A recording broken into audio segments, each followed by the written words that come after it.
The broadcast, all attendees are in listen-only mode. Good afternoon, everyone. I'm Kendall Trump with Grain Journal Magazine in Decatur, Illinois. Welcome to ArcFlash, a multifaceted examination. This is the fourth in a series of webinars to be presented by GEAPS and Grain Journal Magazine in 2019. In today's webinar, industry experts will discuss approaches to performing ArcFlash studies and the value and risks of each. You will also learn about what actually occurs during an ArcFlash and why it is so important to understand the associated risks and the required PPE. Today's webinar is sponsored by M&M Specialty Services. M&M specializes in protecting your people and your products with the best in quality and affordability in personal protection products, grain protectants, fumigants, and services. They are based in Leavenworth, Kansas. We also have VAA LLC, who has provided engineering and design services in the agribusiness industry since its founding in 1978. Working with owners, equipment vendors, and design-build contractors, the firm specializes in bulk commodity handling facilities, including slip-form design, material handling, transportation, and export. They are based in Minneapolis, Minnesota. Our presenters today are Joe Schomer and Eric Dorn. Joe has been involved in the electrical maintenance and testing industry for over 23 years. Starting as a field service technician and progressing through the disciplines, Schomer knows the importance of maintenance and acceptance testing and how these practices improve reliability and safety within your electrical distribution system. He brings practical application experience for improving the safety of your facility by adhering to NETA and the NFPA 70E and 70B guidelines, merging electrical safety with electrical maintenance. Eric started the electrical apprenticeship with Faith Technologies in the late 1990s. Following the apprenticeship and obtaining the state of Wisconsin journeyman's license, he joined the electrical risk management team in 2006. As part of the team, Eric works directly with customers across the nation in regard to electrical safety topics. This includes helping customers build ESWP programs, site training, NFPA 70E risk assessments, overall electrical system gap analysis, infrared scanning, and electrical maintenance pertaining to NFPA 70B. We do have one polling question for you today. How many people are viewing at your location?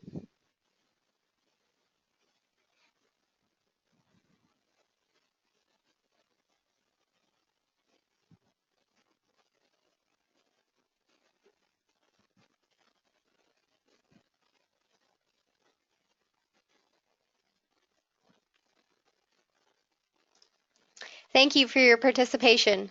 As a note, today's webinar is being recorded and it will be posted to our website, grainnet.com, within 24 hours. All registrants will also receive an email containing a link to the recording and the presentation slides. Joe and Eric, at this time, can you please do a voice check? Good morning. Good morning. Thank you both. And now, can you please show us your screen?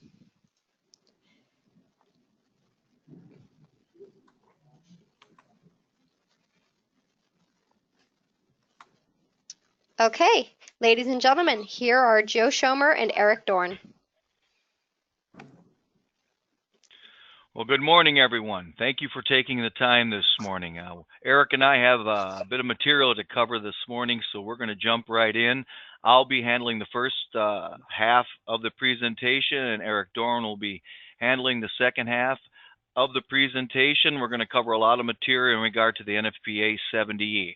This is going to be a brief overview and ArcFlash awareness of the NFPA 70E. So we're going to continue on through this. If you're confused by the 70E, well, get in line. There is a lot of misinformation, and Eric and I hope to clear up some of that information today if possible. So I'd like to give a little bit of history, though, about the 70E, because there is a lot of misinformation out there. Where did the 70E come from? How long has it been around? Well, parts of the 70E have been around since 1979 and 1981. OSHA actually adopted new regulations on safe electrical work practices in the 1990 based on the 70E. However, the reason you and I are just talking about this is because the 70E and the NEC, the National Electric Code, and OSHA, the Occupational Safety and Health Administration, have both started referring to it in their documents, and citations are now being written in reference to the 70E. So I like to go back. I started in the field as a technician in 1995, and the NFPA 70 was never mentioned back in 1995. PPE was a pair of safety glasses and a big cowboy belt buckle for me. So in September of 1999, I remember this because it changed our industry. A major U.S. corporation experienced an electrical accident that resulted in serious burn injuries to an electrical apprentice employee. OSHA investigated this accident and issued a number of citations. Now, the employer challenged those citations, and the disagreement ended up before the Occupational Safety and Health Review Commission. I do recall this because in 2000, we started wearing the PPE. As part of that citation, OSHA contended that the employer violated a federal regulation because it did not provide or require that its electricians wear appropriate flame-resistant or retardant personal protection, specifically flame-resistant coveralls and insulated gloves. OSHA also contended that the employer violated another federal regulation when it did not provide or require that its electricians wear appropriate face protection. It's key knowing that, okay? So, as part of that, in the settlement, the employer agreed to develop the hazard analysis in accordance with the personal protective equipment provisions contained in the NFPA 70E. OSHA agreed that given the present state of its standards and regulations back in 1999, the hazard analysis would achieve compliance with their requirements. It's key to note that OSHA has not adopted the 70. It does not mandate 70E compliance, yet you can be cited for non-compliance. How is that possible? We are going to explain that to you this morning. By definition, the NFPA 70 is a national consensus standard. Simply put, a national consensus standard is defined as a standard developed by the same persons it affects and then is adopted by other nationally recognized organizations. Some other examples of these organizations that publish the national consensus standards include the ASTM, ANSI. You can consider these best practices, industry standards, recommended practices. But before you attempt to address the question concerning compliance, it is important to understand the general duty clause. Anyone in the EHS realm is going to know what Section 5A1 within the Act. This was the Occupational Safety and Health Act of 1970, okay? It goes way back. It states duties. Each employer shall furnish to each of his employees a place of employment which are free from recognized hazard that are causing or likely to cause death or serious physical harm. That's electricity every day. All of us know that. So that goes way back. It is a federal regulation that you protect your employees from known hazards. How you choose to do that, they put the onus on the employer. That section 5A1 has become known as the general duty clause. It is a catch-all for citations. If OSHA identifies unsafe conditions to which a specific regulation does not exist, in practice, OSHA stated, the courts have stated, the Review Commission for OSHA have established, if the following elements I'm about to read to you are present, they can cite you under the general duty clause. Now, I want to read these to you because I want you to see how vague and ambiguous they are. Now, what I'm saying here is if there isn't a specific regulation and one of these things occur at your facility, they may cite you under the general duty clause. Number one, the employers failed to keep the workplace free of a hazard to which employees of that employer were exposed. What did that say? In my book, that's anything. I believe they could have stopped there, but they continued on. Number two, the hazard was recognized. Examples might include through your safety personnel, your employees, your organization, your trade organization, or your industry custom. Well, you could say the 70 is an industry custom. Number three, the hazards causing or likely to cause death or serious physical harm. That's electricity every day of the week. So, number four, well, there's a feasible and useful method to correct the hazard. That's where they'll start. The NFPA 70 standard for electrical safety in the workplace is a feasible and useful method to correct the hazard. So understand, it is a federal regulation that you protect your employees. How you do that, they put the onus on the employer. I'm going to show you an actual ArcFlash incident here. Now, these are rare enough in their own, but I want you to look at this first slide. You have three individuals in this photo. You have a tall man on the left, the big man on the right. And if you look very carefully in the middle of the switch, you see that little bump cap. That is the gentleman in the 15 kV switch, inside the switch. Now, if we continue on here, you'll see them take a look. This is actual live video. There's no sound because it's on a security camera. As you can follow, still burning, still burning, still on fire, still burning, still burning. And if you notice, he's the only one with the bump cap still on his head until he takes his t-shirt off. Now let's take a closer look at this.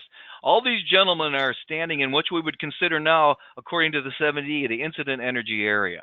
Now, what do they wear underneath their bump caps in every food processing plant? Well, it's hairnets. So as that explosion occurs, that big man gets tossed. I was told that man on the right was a 300-pound man.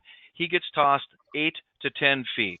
The tall man on the left is on fire. He's on fire. He's burning. And in the center is, of course, the man who caused the fault. And if you look at that individual in the middle of the screen who caused the fault, you can see his clothing is on fire. He is burning. And as he rolls away, because of the power of this blast, you can see the debris trail in his wake. Now, I know for a fact he is wearing synthetic clothing. The reason I know that is because of the debris trail. Synthetic clothing is heavier than natural fiber clothing, and it melts into you and drips off to you. Now, as you can see, the camera follows them. The big man goes looking for him, but he can't find him. In that kind of a blast, you can't see, you can't hear. You're running purely on adrenaline. And if you look again, he's the only one wearing the bump cap, the individual who caused the fault. Still on fire, still burning, still going. The big man tries to find him, walks past him once, walks past him twice. This guy's trying to put the flames out of his clothing, and at the very end, when he goes to take off his bump cap, you'll see in this last slide here, that white line by his ear, that was the band from the bump cap, and with that, his scalp came off with the hairnet. You can see the white there. So that was a horrific event. Had they performed the ArcFlash risk assessment, that none of the individuals would have been able to enter that incident energy area. This is a very interesting statistic. If you look at this graph, on the bottom it says 0 to 2 years, 2 to 5, 5 to 10, and greater than 10 years of experience. Look at that, the greater than 10 years. Experienced maintenance personnel and their supervisors had a larger proportion of injuries. You look off to the left-hand side, less experienced laborers had more injuries, which you would expect because of the learning curve. My question is, look at that, greater than 10 years experience. The maintenance and the supervisors are involved in more injuries. There's a couple of reasons for that. You can decide on your own what you believe those to be. One of them would be complacency. One of them would be probably doing the bulk of the work. But I always thought it was very interesting when I read that statistic. I understand the maintenance guy getting injured, but the supervisor doesn't generally do the work. Sometimes they do. But think about that in its entirety. If the maintenance guy goes out to fix a problem and that plant shuts down, who's going to be right behind him? It would be the supervisor. That's why you can see that graph is almost equal to the maintenance man.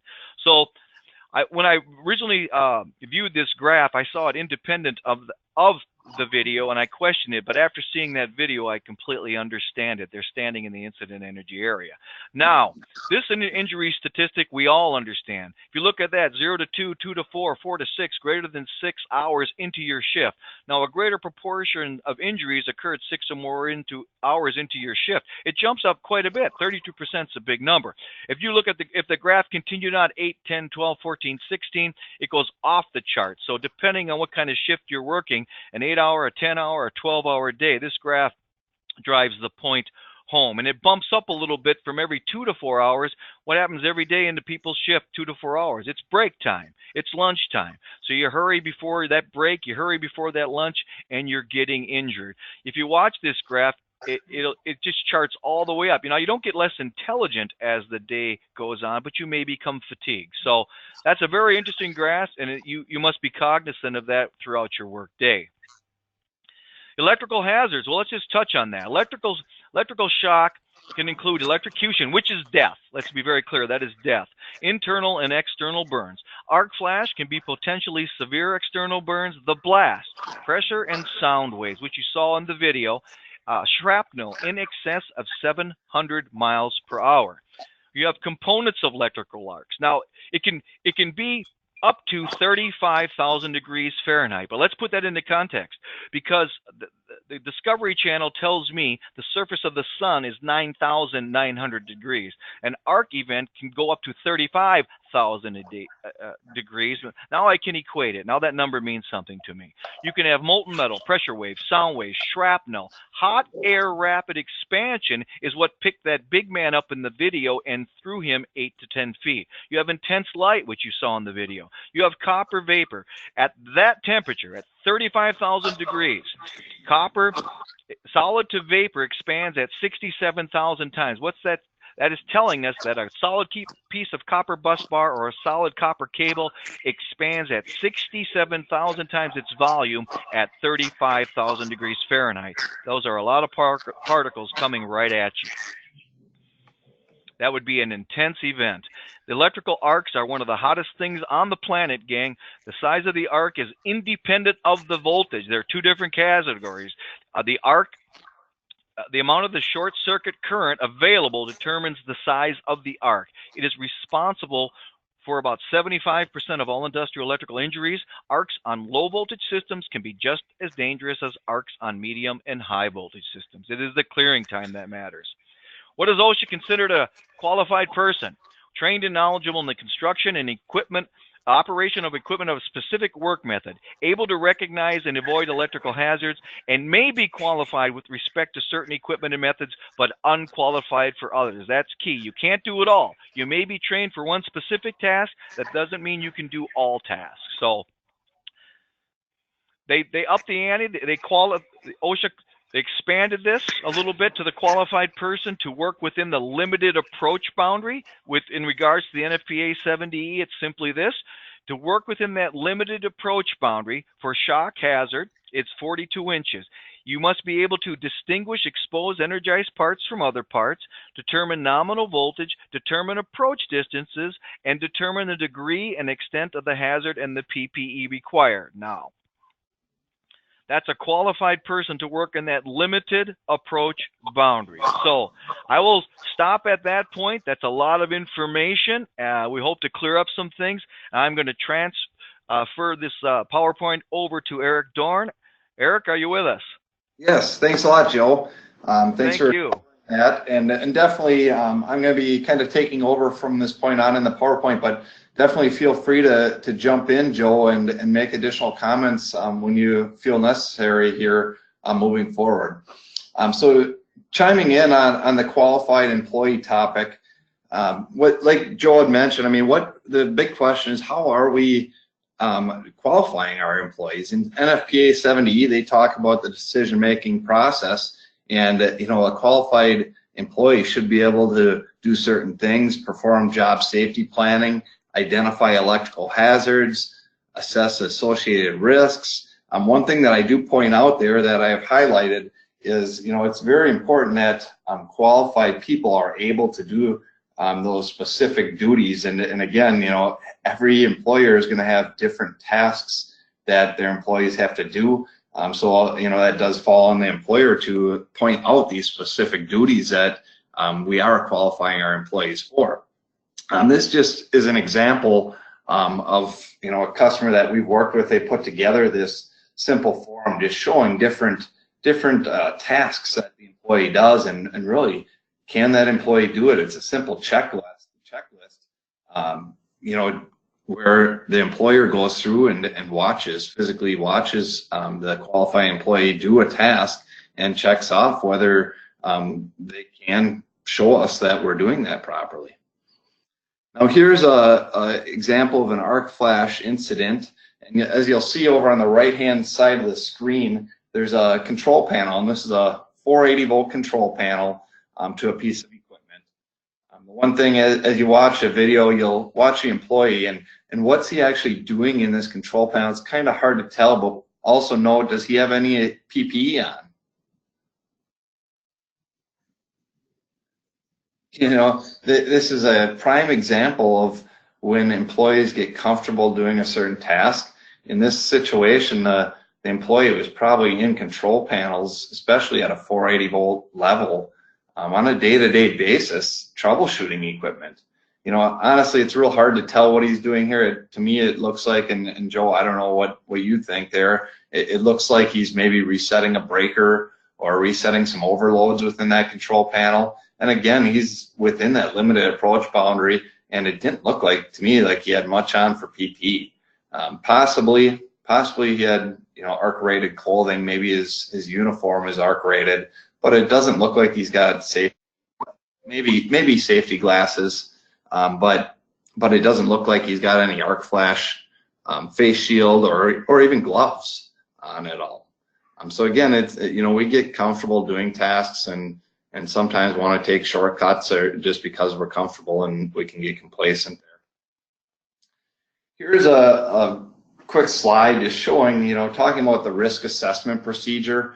That's something that NFPA touches on now, is making sure that we do some type of risk assessment with our employees before we jump in and do tasks. And that's kind of open-ended somewhat. I mean, it's really up to the company to design that process. But in this case, what happened, there's a forklift that had bumped into a panel on a column, and the lighting within the facility started to flicker, and they sent their qualified employee to go troubleshoot it, and the qualified employee stuck his hand in there and went to reset the breaker, turn it off or on, and you can see the breaker actually exploded right from the handle. It blew and left the employee with significant burns on his hand. So definitely a risk assessment procedure is good to have in place. I mean, if one was in place here for this employee, they probably would have stopped and not only documented and filled out a piece of paper going over steps and procedures, but it would have made them aware of what that true hazard is, and more importantly, what type of PPE they should have had on in that case. So in Article 130, they talk about normal operation of equipment.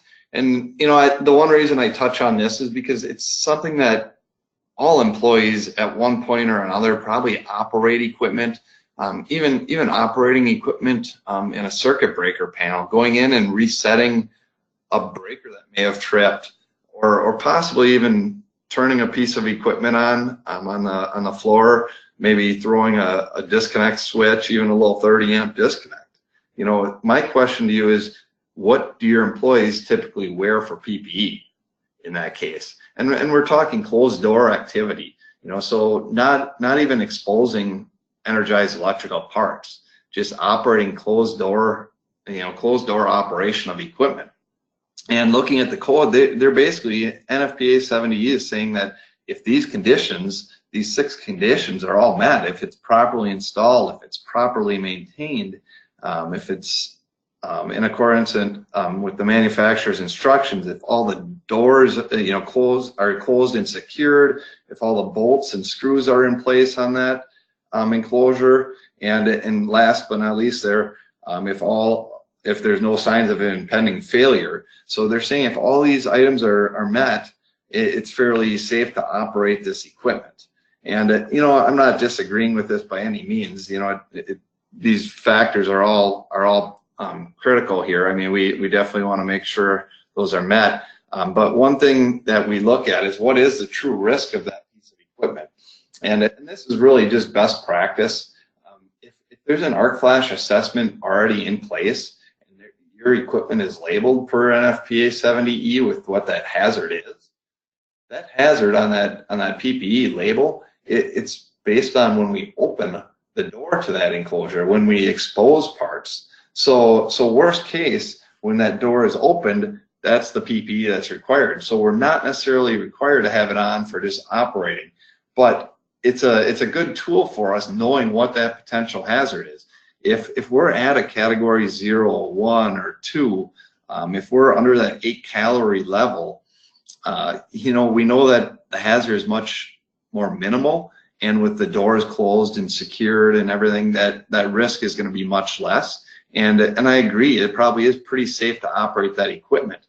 But on in other cases, you may have equipment. I mean, every facility usually has equipment that comes back after an assessment is done where it's category 4 or dangerous. Those pieces of equipment, we just don't know. I mean, there's so much energy there. Even if it is closed and secured, even if we're doing proper maintenance, we don't know. You know, maybe we do annual maintenance. Well, 6 months into the year, a mouse crawls into the switch gear and we don't know what's going to happen. So all we do know is that if we have an assessment in place and we know there's a high level of energy there's potential there. And we probably at that level, at that category 3, 4 dangerous, we probably want to take worst case and suit up as a category level 2 PPE for operating equipment. So what is an ArcFlash assessment? I don't know how many people on the call here have actually had an ArcFlash assessment to their facility, but it's a formal calculation where we are calculating the incident energy at the work distance. We calculate ArcFlash boundaries. We determine what PPE it is. So it's a really useful tool for the employees to help them so that they know what exact PPE they have to wear when they go in to test, to troubleshoot, to do tasks like that. And then, you know, ultimately we generate ArcFlash warning labels that we'll cover here today too. So the steps and the procedures to an assessment, if you're not familiar with this, I mean, it starts off, there's really 4 main phases to a good ArcFlash assessment. The first phase, as you can see there, it's the initial site verification and data collection piece of it. We'll talk about each one of these. The second phase is creating one-line drawings, and the third phase is engineering, you know, so going through and doing the formal calculations. And then the final phase there is really creating that PPE labeling and training the employees on what the new labels mean, you know, so that they know how to follow it properly. So looking at site verification and data collection, you know, a lot of studies are, you know, we can all buy a software program and utilize that to generate calculations. But the field verification piece is really a big focus. I mean, we want to make sure that we're not just entering data into a program and spitting out calculations to create PPE labels. We want to make sure that that first phase of the field verification, that we're truly verifying, you know, a good program really includes that lockout tagout topic as well. So we include right in on that PPE label where we can go to lock equipment out. But it's very important that we validate that information.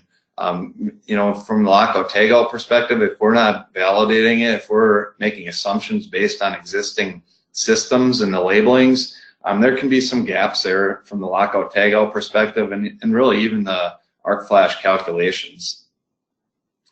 One-line drawings, most facilities, I shouldn't say most facilities, a lot of facilities will have one-line drawings, but there's all different types of drawings out there really, and that's one thing that is part of the overall process too, is creating a one-line drawing.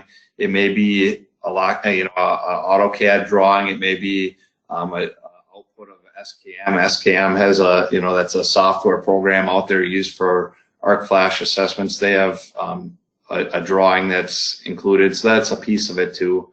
And then the engineering review. Part of a assessment is, you know, when we go and do all the calculations, we come up with what is the true risk. Like I mentioned before, what PPE do we wear? Well, it's pretty common that anything higher than a category 2 in a facility, you know, it's a general theme that you see a lot across the nation on this in the industry, is where certain facilities, they don't want their employees going into items that are higher in a category 2. For a couple of reasons. You know, a lot of the time they don't have that PPE on site, or maybe they feel that their staff, they don't want them being subject to that hazard. So a lot of the time with an ArcFlash assessment, we'll give a mitigation on how can we potentially lower that hazard. Is there a simple way, like changing a breaker setting or installing a faster overcurrent device in place there to reduce that risk. The last bullet point there says each recommendation made in the original reports really correspond. In a good system, that report will lay right in with AutoCAD drawings, so that you can see all that engineering information right on the one-line drawings. And even when mitigations are out there, if there's high ArcFlash categories or there's other overcurrent protection issues, that will all be clouded on the drawings and correlate directly with that engineering report as well.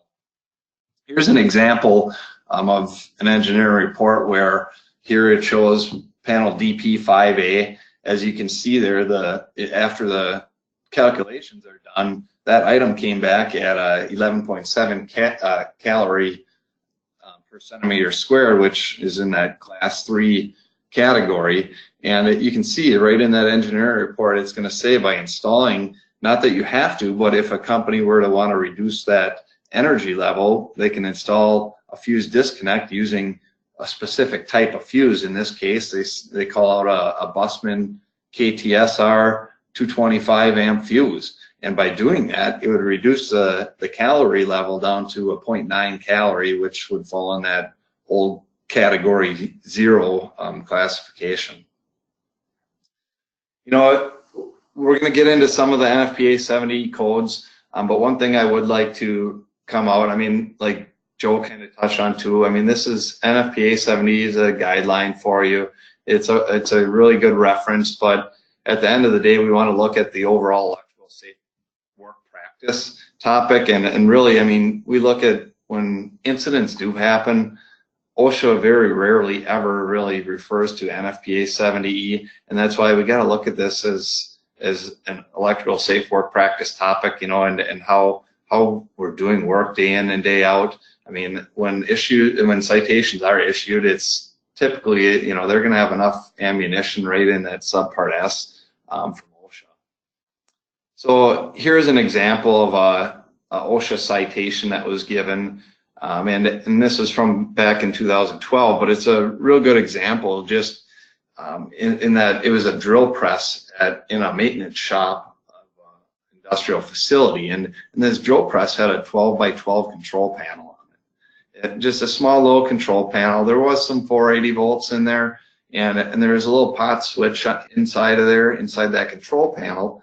And the employee, he operated this drill press for years, and he knew that depending upon what he was doing, what that process was, that what he was drilling, he could change the speed of that drill by going in and adjusting that switch. There's a little plastic dial. Well, he really got comfortable doing it, didn't think anything. Heck, that's how he was told to do it years ago. So he continued to do it. And in this case, he probably could continue to do it and probably not get hurt. Well, in this situation, OSHA happened to be on site and noticed an employee across the maintenance shop, and what did they see? They saw his bare hand right inside of a electrical enclosure, and a red flag went up, and the employee was given a citation. In this case, they said that I think in this PowerPoint, I've only got really the one slide, but they were given 3 citations, and one of them was that the employee didn't have the proper PPE on. This employee he was within the restricted approach boundaries and didn't have insulated gloves on at all. And in this case, they dug into it. The employee was never really trained on that. So that was the second citation. And the third citation is right here. The equipment itself didn't have the proper markings posted on it. So really something so simple that, we may do every day really can snowball if we don't have the right procedures in place. So looking at ArcFlash labeling, the code in Article 130 talks about this is really what they spell out to be on an ArcFlash label. And there is a wide variety of different labels out there, and not that any are right or wrong. It's just as you see here as we go through this, you can see how the NFPA is it leaves it open-ended to the vendor that creates this PPE label. Number one, we have to have the voltage of the item on that ArcFlash label. We need to have that ArcFlash boundary. And then number 3, it says we have to have one of the following. It says we have to have the incident energy and the corresponding work distance, or the minimum arc rating of the clothing, or the site-specific level of PPE. So they're basically letting us pick and choose from those 3. So we could create a PPE label that said it was 480 volts. You know, we could have that ArcFlash boundary and the calorie level at 18 inches. And at the end of the day, we want to make sure that PPE label is helpful for our employees. If it doesn't spell out PPE, maybe it's not the most useful PPE label. So here's an example, and we'll kind of go through this ArcFlash label just to talk about the different boundaries and make sure everyone understands what they mean. So the first, you know, I always point out the top portion of the label. I mean, that label, we refer to it as an ArcFlash label, but really it's a PPE label. It's really a roadmap for us when working around electrical equipment. I mean, it covers the ArcFlash hazard and the shock hazard. In this case, you can see the device name and where it's fed from. So it also supports your lockout tagout. You know, if an employee had to lock that equipment out, where's the first upstream source that they're going to go to? So looking at the top piece of it, the ArcFlash boundary, in this case, every one of these items is going to be very specific to the equipment that it's posted on. So in this case, this example is a 29-inch ArcFlash boundary. So what is that potential? What is that? When we're within that 29-inch boundary, that's where we're subject to a burn that's greater than 1.2 calories. You know, looking at this item, it shows a calorie per centimeter squared. It shows 2.6 calories per centimeter square. What does that mean? I mean, how can we put that in perspective? Joe, I don't know if you have any thoughts on that. I mean, there's a couple different scenarios. I mean, when I look at calories per centimeter squared, I always look at 1.2 calorie. That's pretty typical to like a real bad sunburn, right, Joe? I mean, what other examples do you have? Do you have any that would be helpful here for the group? Thanks, Eric. Yeah, I've got one that's always kind of works for me, and I know you're familiar with it, but thanks. Imagine 1.2 calories centimeter squared, and that's the onset of that second-degree burn. Keep that in your mind. And if you held a lighter, a flame 2 inches from your arm, and you counted off 1,000, 2 1,000, you're already burned. So that 1.2. That time element there, it makes a lot of sense when you put it in that regard. Hold that 2 inches from your arm, go 1,000, boom, that's 1.2 calories centimeters squared. If you went 3, 4, 5, 6, imagine the burn you would receive. So that's probably the best analogy I have, Eric. Thank you. Yeah, thanks, Joe. Yeah, so that's really a rundown on the calories per centimeter square and just a good way to judge it. And more importantly, there on that PPE label, we spell out the arc-rated clothing or the PPE that's required for the ArcFlash piece of it. And you can see it spelled out arc-rated shirt, arc-rated pants. Just to make a note to yourself that arc-rated clothing should be in alignment with what that calorie per centimeter square is. So if you look at arc-rated clothing on the tags, there's going to be some rating that lines up stating a calorie level there as well. So it's, you know, pretty important to us to put that on there for the employee. If it's not on there, we're hoping that the employee either knows the exact PPE or they're going to take the extra time to go and dig it up in the code book, which in reality, it doesn't happen too often. So, I'd like to jump in there if I may, Eric. I think that's a critical point. I'd like to just jump in for a moment, Eric. Eric just touched on something that's very critical. You must know what your calorie level is for your clothing as it relates to this label here. It's critical that you know the ATPV, the Arc Thermal Performance Value in calories per centimeter squared, or the EBT, the Energy Break Open Threshold. And I think that's where the 70E is driving. They want you to know that calorie level and how your clothing relates to that calorie level so you understand what these labels mean. Thanks, Eric. Yeah, and like Joe said, you know, the way the code now is stated, they want to see that calorie per centimeter square posted on that label, and that's why you see that a category is not necessarily on that label. And I think we'll get into that a little bit later on when they allow us to have a category and when they want us to have a calorie per centimeter squared.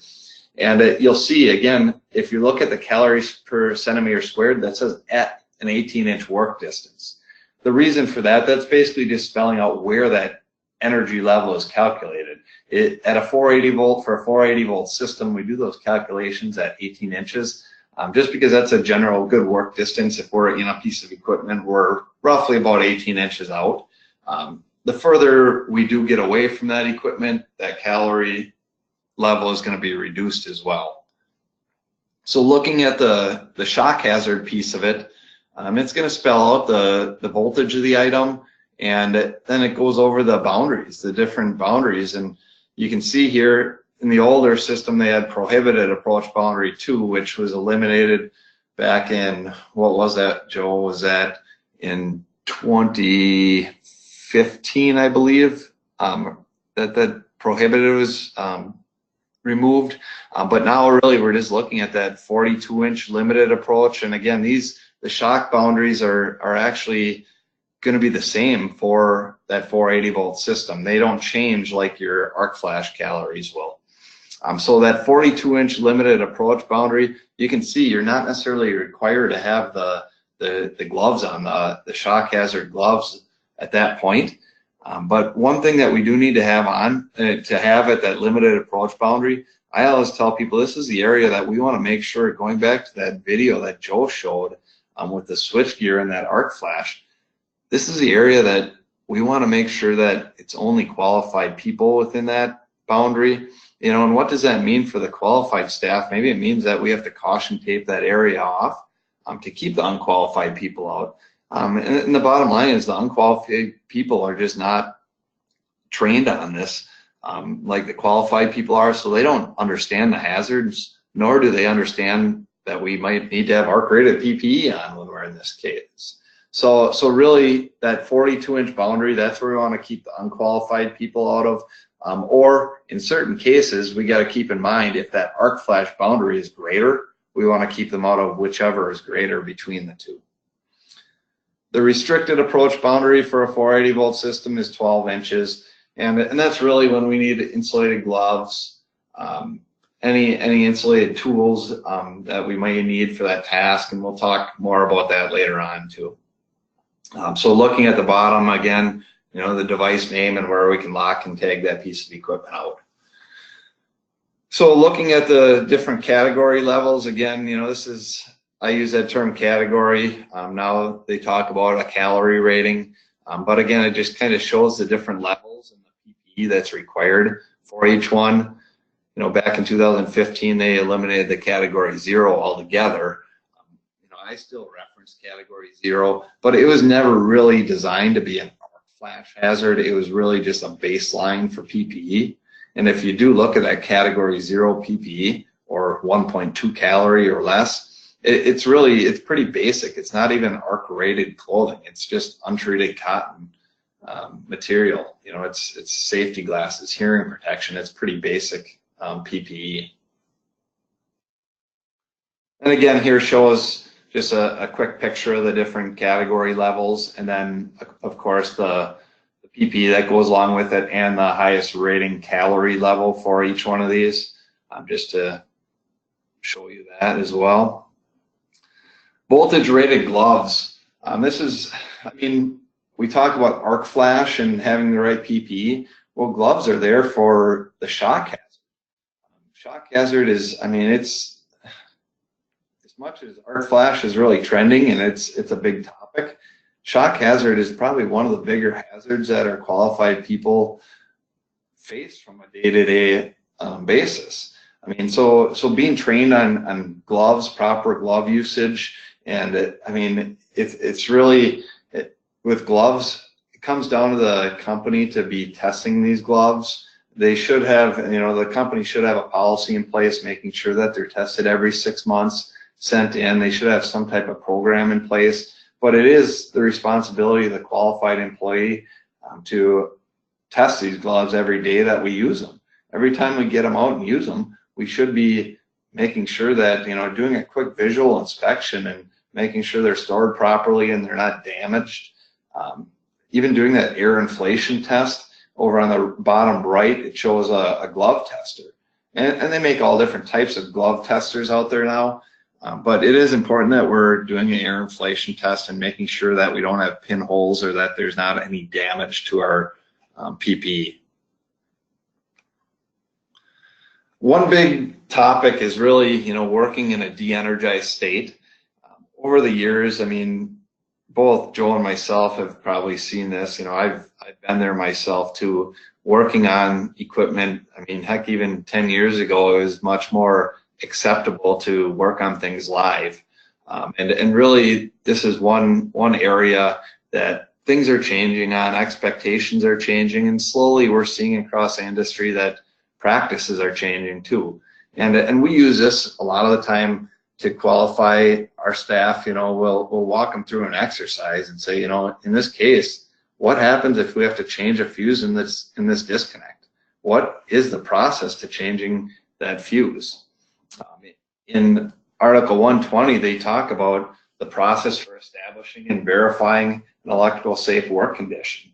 And looking at these steps, I mean, a lot of them, I mean, in 70E, they cover this, but we've added a little bit to it because there's even more steps that are pretty important, and maybe the qualified people are doing it and maybe not. We see a lot of the time doing this hands-on skills evaluation testing with employees. You see that little steps are missed. So we're going to go through the steps. I mean, the first one is really determining that all sources of energy, determine what are those sources of energy and where are they fed from. It talks about checking up-to-date drawings. Do we have one lines that we can reference to determine where that power is coming from?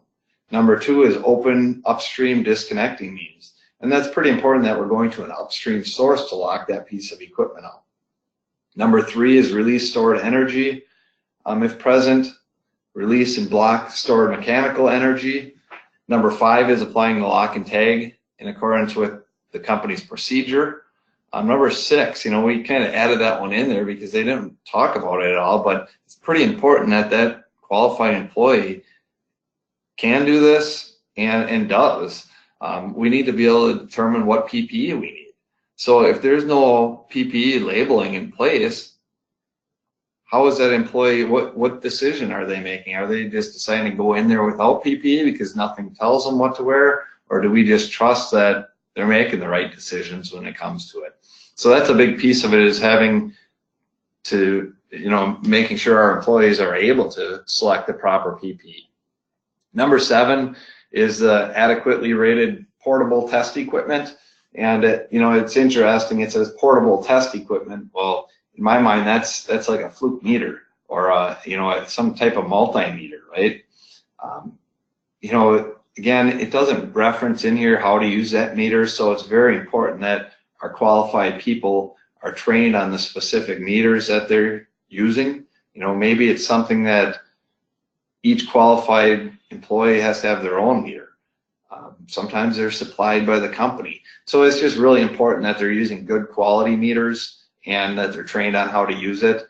And, as you can see there, it talks about testing the meter on a known 120 volt power supply before and after. So we talk about that dead live testing.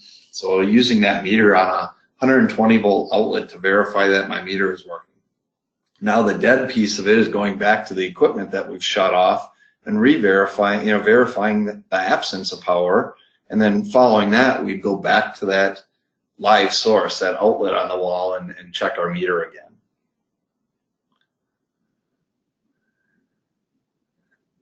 Energized work permits, when are they required? I don't know if you guys have work permits in place at your company, but basically if we're doing work on energized equipment, it's strongly recommended that we have some type of energized work permit in place. We'll talk about what OSHA allows for energized work here in a little bit too. You know, they do mention exemptions from work permits. So when can we get away without having a work permit? They say in 70E, they talk about testing and troubleshooting, you know, doing thermography or ultrasound, just general housekeeping activities. We don't need to. We can go into that equipment and test and troubleshoot all day long with power on, as long as we have that proper PPE in place. So this is what OSHA says as far as an exception. You know, they'll allow us to work on energized equipment if one of these three conditions are met. The first one says additional hazards or increased risk. So the employer needs to, in this case, demonstrate that de-energizing the equipment is actually going to create a greater hazard to that employee. In my mind, there's not a lot of items. I mean, you know, maybe in a hospital. There are definitely examples, but ultimately it comes on your company to make that decision on if it meets one of these or not. Number two says infeasibility. You know, it says specifically that we have to demonstrate that the task being performed is infeasible in a de-energized state due to the equipment design or the operational limits. So it's specific to the equipment. And again, I'm not here to judge and say, yes, this would meet it, no, this one. That's really ultimately up to you guys to make that decision. But just be cautious, like it says. A lot of the time we see that when energized work permits are being filled out, it's because of production. We don't want to stop production. Production is money, and you know, we want to keep that going, and that's not what they mean there. So again, be careful. And then that last one is if it's less than 50 volts, then we're allowed to work on it. Here's just an example of a work permit, just a generic type work permit.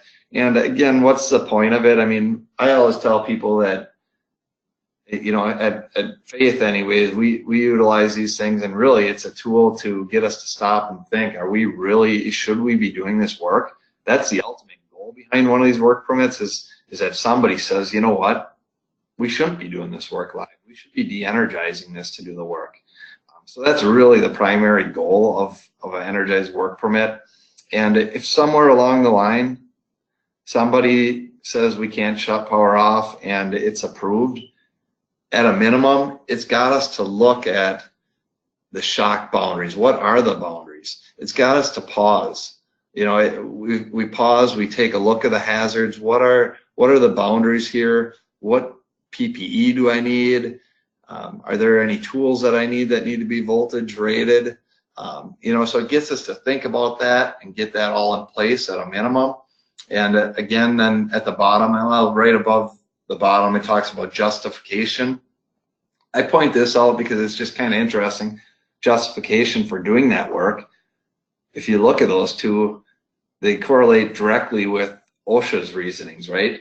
Is that shutdown going to create a greater hazard? Is it infeasible due to the operational limits or the design? You know, so really, if we're not checking, if I'm the employee or employer that has to sign off on this, if I'm not checking one of those boxes, if one of those boxes is not checked, I probably don't want to sign this. So it's pretty important to have that approval process. Again, every plant, you're going to have different people maybe on that approval process, but I always recommend whoever is on that approval process, they really understand this, and that they don't treat it just as a piece of paper that we fill out and sign, and now it's okay to do that work. They understand that, hey, maybe we should be shutting this down. That's really the first thought we should always give it. So that's pretty much, I mean, here's a good picture there of a nice fuse disconnect, the Fanta can in place of it. But in general, I mean, that's all we have here for the PowerPoint. And I don't know if there's any questions or anything that we want to leave it open to questions, or we can certainly follow up offline too. Joe and I would both like to thank you guys for the opportunity to talk to you and help you out here with this topic. Thank you both so much for a great presentation today. This does conclude the presentation portion of today's event. We will now begin our Q&A session. If you have not yet submitted your questions, please do so at this time. Okay, Joe and Eric, our first question today. Does an employee who throws a motor disconnect switch in an MCC panel need to be a qualified person? The employee in my question does no other electrical work. He only throws the switch to de-energize for lockout tagout. Well, my quick answer to that, I mean, an unqualified person, let's say, that they should have some type of training on what it is that they're doing, right? So with that lockout tagout training that they have, are they able to recognize the true hazards? Do they know the procedure of, how do we stand when we operate a disconnect? Are we standing off to the side of that disconnect and turning our head? I would recommend that they have, back to the main question, do they have to be a qualified person? Maybe not, but they should have basic training on being able to recognize that hazard. If you have equipment, maybe that MCC is rated, at 40 calories or 30 some calories of energy. And if that's the case, I probably don't want that employee there, not really being trained further on types of PPE. I probably don't want them in there operating that equipment. And again, I don't know where you're at if you have an assessment in place, so it makes it a little difficult if they're not to really know the true hazard. But at a minimum, I would want to give that employee some type of training on general hazards, maybe put a baseline of PPE in place for them and help them to understand how we operate that. Joe, do you have anything more to add in on that answer? Eric, I think that's pretty solid. They're going to put that onus on you. You'd have to know what the hazard is, just like Eric said. You could qualify him to perform that task, but that would be within your facility for that specific task, as long as he's aware of the hazard and you have given him the proper PPE. Like Eric said, we don't know where you're at. You haven't done the study. If you have done the study, so that onus is going to go on the employer. Okay, thank you both for your answers. Our next question. A great deal of detail was provided on protective devices. What safety devices can be applied to the energized electrical panels that will permit safe visual partial discharge?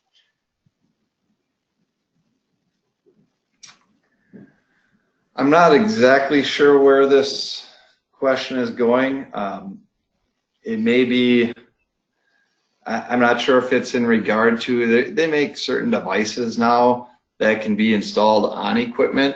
I wish, Joe, do you understand the question better than me? I wonder if they're getting at like a VeriSafe type device or a voltage indicator on equipment, or is there a better understanding that you have there, Joe, of that question? No, when they talk about the flash, all the things you're talking about, Eric, right, you text the voltage, right, the verification. I don't know of anything. When you open, if you open a panel, or when you open a switch or a breaker, if you can, you're supposed to visually see that it's been disengaged, but they've got all sorts of ArcFlash mitigating equipment. They've got light sensor if an arc occurs. There's all different types of things. I'm not really clear on the question there, Eric. Yeah, I agree. I'm sorry for not being able to answer that one. That's no problem. Let's go ahead and move on to our next question. Are you recommending that employees should be wearing gloves when operating in disconnect switch for lockout tagout in normal conditions? Yeah, it's definitely best practice, right? There's no standard on it, but it's best practice that we have a leather glove at a minimum on, a leather or general work glove on for operating it. That's completely up to the company to put that in their policy if that's what they want to do, but that is best practice. And again, even knowing that hazard deeper, if we do know that the risk is greater, if we have a higher potential of energy there, personally, if it was me operating, again, nowhere in code does it tell us this, but if it was me, I want to take that next extra step and maybe even have on some voltage rated gloves on top, on top of the general leather glove that I would usually have on.